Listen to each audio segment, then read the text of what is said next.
Judge. Good morning, Mr. Ramos and Mr. Kelly, right? Yes, Your Honor. There we Yes, go. Your I Honor. see you both on the screen here. Is anybody else going to show up? Is that it? I have no one else appearing, Your Honor.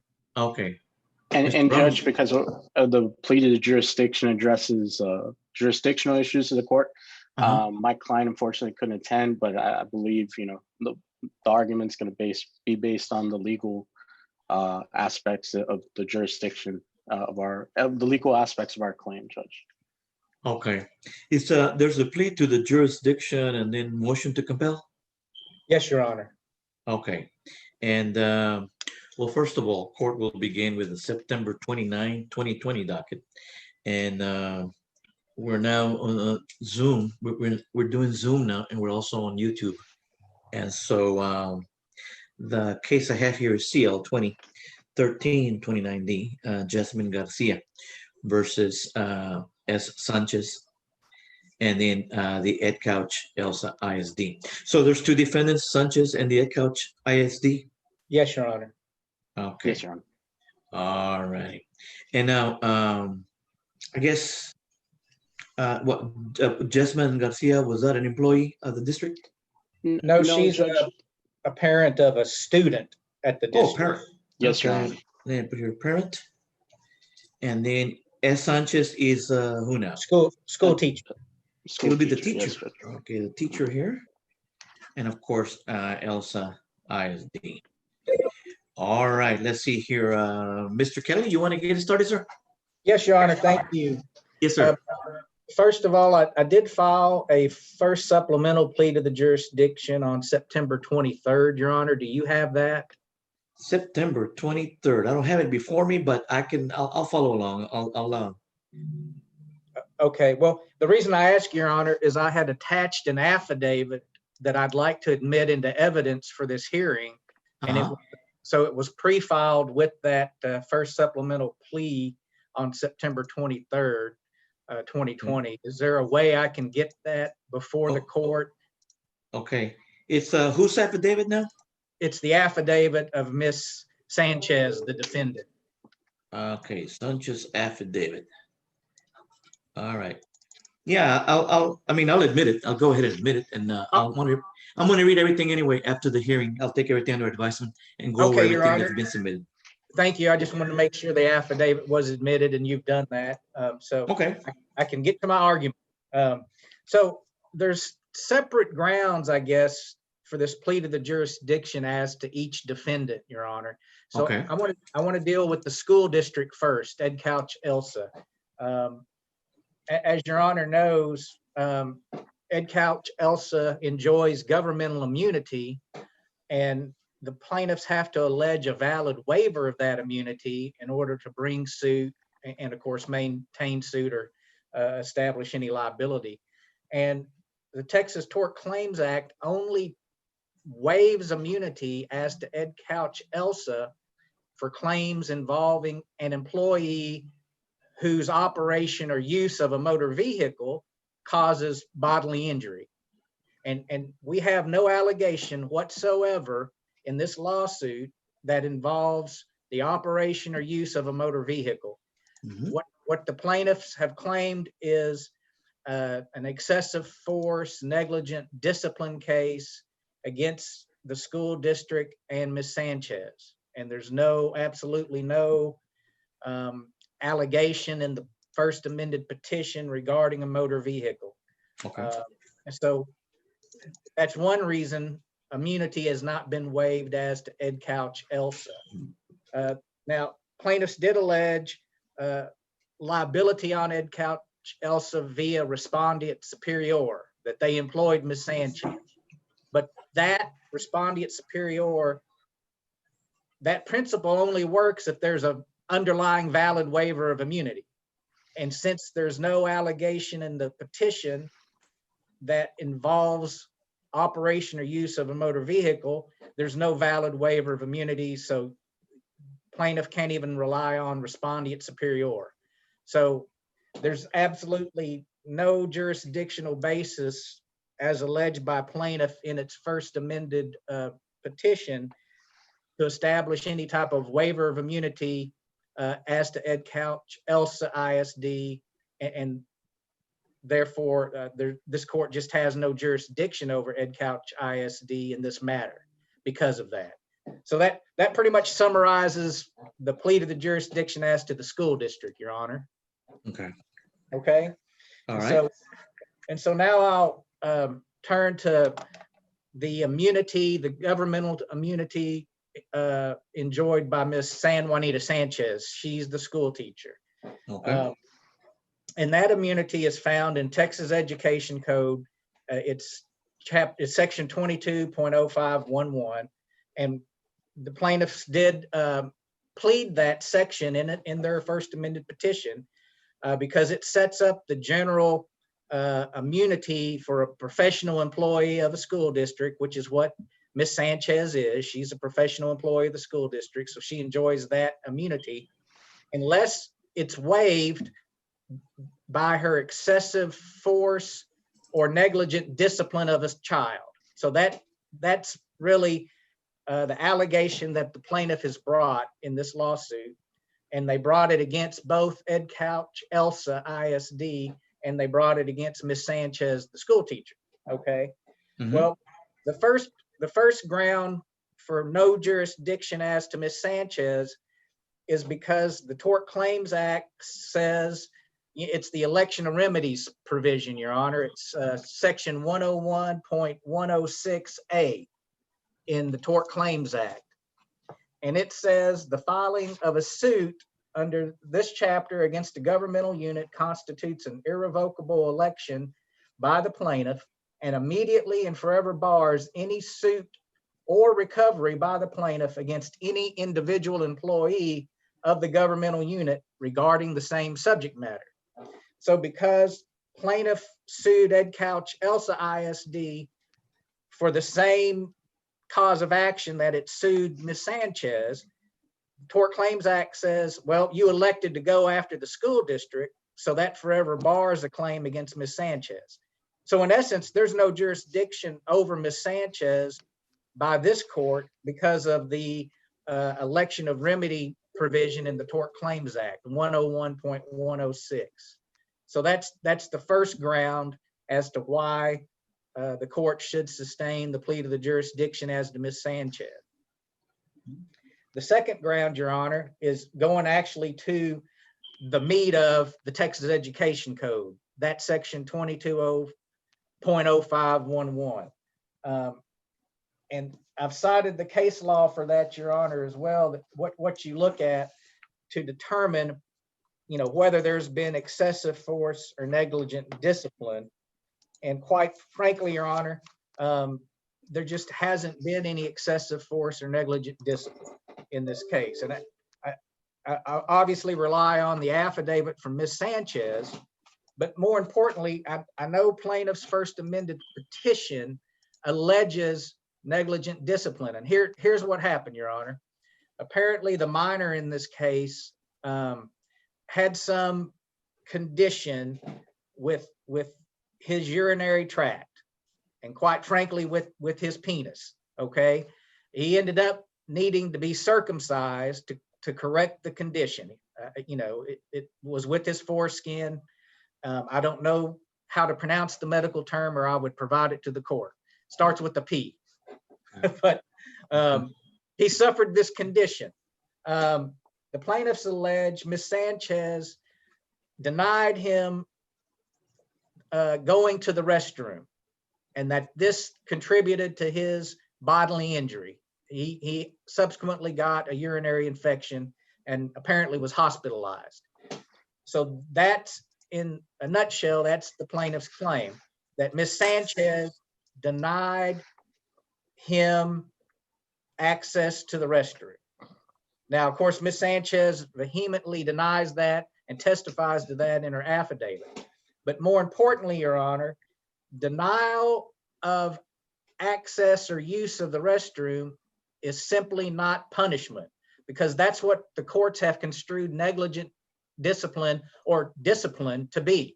Discipline is punishment. And quite frankly, denial of going to the restroom is not punishment. And there's a case, it's not exactly on point, Your Honor, but it's from the 13th Court of Appeals. It's the Corpus Christi Edinburgh Court of Appeals. It's a case, Doria, D-O-R-I-A versus Stulting, 888 Southwest 2nd, 563. It's a 1994 case, and it's a no petition case, Your Honor. But in that case, this involved a high school student, and he was disrupting the classroom.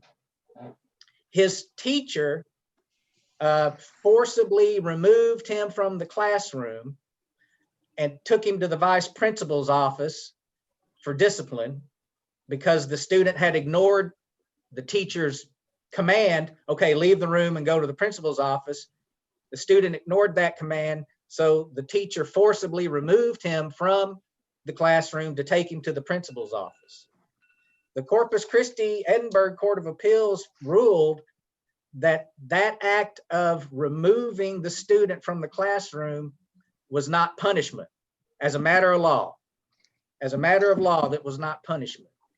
And so, Your Honor, the determination of whether conduct or an action by a teacher is punishment is a question of law. I argue and I contend that based on the holding in this Corpus Christi case, that even if you take the plaintiff's allegation in their first amended petition and accept it as true, that Ms. Sanchez did restrict the restroom, if you accept that as true, that is simply, as a matter of law, not punishment. And as such, there's been no waiver of the immunity afforded to Ms. Sanchez under Texas Education Code 22.0511. And that's my plea to the jurisdiction, Your Honor. Thank you for your attention to it. All right, thank you, Mr. Kelly. Mr. Ramos? Well, Judge, I'm a little confused here if we're here for a plea to jurisdiction or summary judgment. But plea to jurisdiction, as the court well knows, we just simply have to allege a valid legal claim. And if there are any factual issues, if there's any issue pertaining to whether something may have happened or whether a fact as it pertains to an element in our case exists, then we should be given our day in court. This is essentially an initial dispositive hearing to see if we've stated a valid claim. In my response to the defendant's plea to jurisdiction, I did cite Texas Supreme Court case, which did recognize a valid exemption to immunity, governmental immunity, like Mr. Kelly had cited, which does recognize the claim for negligent discipline, which, as Mr. Kelly had laid out, pertains to excessive punishment. Our position, Judge, is by citing that claim and illustrating to the court that there is an exemption to that immunity, which is also cited in the Texas Education Code, which is the same statute that Mr. Kelly cited, that we should be given our day in court and proceed with discovery. And then if there are issues as to whether the facts alleged are sufficient for those elements, then there will be a subsequent motion for summary judgment in which we'll have our day in court as well on that issue. But our position, Judge, is that today is simply about recognizing whether we've stated a valid claim and whether there's you as a gatekeeper have observed a recognizable claim that's sufficient to pierce this immunity, Judge. And if there is, then we should be able to proceed. Okay, now, I guess the alleged facts in this lawsuit are simply that the teacher denied the student to go to the restroom. Is this what it is? And then after that, what happened? He got an infection, and then what happened? And going to the fact issue, Judge, there is we are alleging that this minor plaintiff was both restrained, but also intimidated to go into the restroom to the point where he persistently refrained from going to the restroom at all hours, because he is only a 6-year-old, Judge. So he's very impressionable, and this punishment which was reinforced throughout the school itself, resulted in him contracting a very serious urine infection. And if we're going to touch on some of the facts, Judge, the plaintiff minor's mom is actually a nurse, and that's partially the reason why she's not in attendance. And so she did try to address that issue with the school, but it persisted. But again, Judge, our position is this plea to jurisdiction is really about us being able to state a legal claim, and that if we do state a claim, the law, if we construe our pleadings, and if there is a question of fact that might prove a potential claim, that we be allowed to prosecute our case and have our fair day in court. And Judge, I would just point to our response to Mr. Kelly's plea to jurisdiction. I've cited case law just like he has, and I've cited statute. And so in the standard to exclude a claim based on a plea to jurisdiction is a very low threshold. We just simply have to cite a exemption to the governmental immunity like Mr. Kelly cited, and a plausible claim that's recognized in court. And we have done those, Judge, in our response. And so we're just respectfully asking the court for us to have our day. And if there are some fact issues that persist as it pertains to a summary judgment issue, that we resolve those in the course of litigation as we do in any other case. Were you alleging that this was a one-time deal of denial to going to the restroom, or was it persistent? It was a continuous situation, Judge. It eventually accumulated to where the plaintiff minor did suffer a very serious infection, but it was an ongoing issue. And then after this infection, what else happened allegedly? What other damages? After this infection, Judge, the plaintiff minor suffered a very serious urine infection that required a prolonged antibiotic regimen, very serious regimen, and then eventually required surgery. And as Mr. Kelly stated, and we have disclosed in our discovery, a circumcision.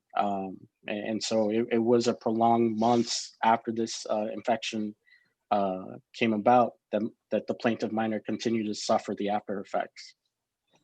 Okay, now anything else, Mr. Kelly? Just briefly, Your Honor, I'd encourage you to read the first amended petition the plaintiff filed last week. I know you will, but again, this whole idea of punishment, what is punishment? That is a question of law for you to decide. It's not a question of fact. And my argument is that if you take the allegations as pled by the plaintiff as true, that the restricted restroom use is simply not punishment. And again, I'd encourage you to read that case, Doria versus Stolting, that I cited to the court, because you've got to make that determination as a matter of law, Your Honor. Thank you. Thank you. And Judge, if I may, just so that way, I want to clarify that. The plea to jurisdiction, as Mr. Kelly did state, there is an element of question of law. However, really, this plea to jurisdiction, and I've argued on Mr. Kelly's side before, I've represented school districts before. The plea to jurisdiction is a preliminary plea, Judge, which is essentially a gatekeeping function to see if we've stated a valid claim. The motion for summary judgment as a matter of law and as a matter of evidence is a more appropriate case once we're able to conduct discovery and collect evidence that we provided the court to see as a matter of law or fact whether the case should continue. So I just want to clarify that. So I think what you're saying is there's not enough, not enough discovery has been done yet to decide on the plea to the jurisdiction, whereas later on there may be a summary judgment motion. Exactly, Judge. That's our position. When was this case filed? Judge, I believe it was filed. Well, I'd have to look, Your Honor, real quick. Looks like it was filed March 9th of 2020. All right. Yes, that was right in the very beginning of the pandemic here. Yes, sir. Yeah. Okay. But, and Your Honor, if I may just remind the court that the purpose of a plea to the jurisdiction is to shut down a case so that the governmental entity or those persons who enjoy immunity don't have to incur the expense for a claim on which there's no waiver of immunity. Okay. All right, gentlemen, anything else? I do have the motion to compel, Oh, Your Honor. Yes, sir. Now, I had filed that, I think, back on August 6th because I had sent discovery in June, Okay. which never got answered. So I had to file the motion to compel. Late yesterday, opposing counsel did provide answers and responses to that discovery, but there were objections in it. And so I'm just going to ask the court to go ahead and enter an order that plaintiff fully and completely answer the discovery and withdraw the objections. Because he did answer some subject to objections, but he waived objections. So I would ask the court to enter an order that I have pre-filed, just simply requiring plaintiff to, within a week or so, withdraw those objections and fully and completely answer and respond to the discovery, Your Honor. Thank you. well, and Judge, if I may, Sure. the issue with response to discovery is that the plaintiff minor's mom, due to COVID, she had an issue with where she was living. There's some contact issues that we had, but neither here nor there. I was eventually able to get in contact with her again, and we were able to answer the discovery. The reason I did place some of those objections, Judge, was because some of the questions were, and I'm not one to object to the discovery because we should have all our cards on the table. Mhm. But some of the questions, quite frankly, were very difficult for me to even figure out how to respond to, Judge. They were that ambiguous. If there's a way I can construe a question, I will gladly answer those questions. But some of the questions were requesting all phone documents and records, and there was no time cap for it, even in the instructions that would allow me to be able to answer that response correctly. But I will confer with Mr. Kelly and try to resolve this as best as I can. All right. And how many questions were not answered, Mr. Kelly? Oh, Your Honor, he answered discovery. Uh-huh. But when he answered, he objected to some and provided answers subject to the objections. And my point is, well, you should have filed objections timely, and he never did. He never filed Okay. objections until yesterday. And All that time period is way behind us now. So Okay. I'm not saying he didn't answer and respond yesterday. What I'm saying is he answered and responded to some of those subject to objections. My point is those objections are waived. They should have been raised, 30 days after service of the Okay. discussion. And that didn't happen. All right, then submit your proposed order there, Mr. Kelly.